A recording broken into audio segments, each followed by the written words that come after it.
Hey guys, you're welcome back to my channel, Naija News and Entertainment. BBNaija 2020.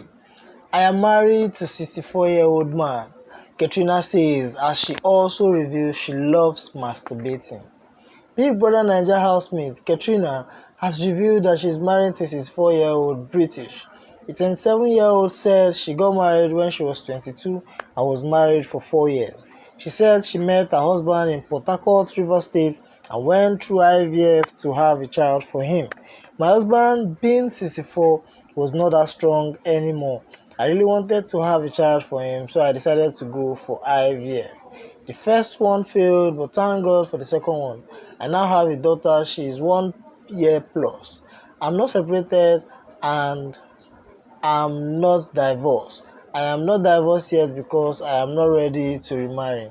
I'm strong, passionate, and a boss lady. I have my life all planned out. I just want fame to sell my business. In relationship, I have to be with an older man. I don't have time to date young guys. I need someone that can advise me. When asked what her guilty pleasure is, Ka3na said she masturbates a lot. She also revealed that she did liposuction after having a baby. Wow, they're really letting out so many secrets in the Big Brother lockdown. Okay, guys, I hope you're enjoying this. If you've not been following the show, stay tuned to Naija News, and I'll be bringing you all updates from the show. Okay, guys, stay subscribed.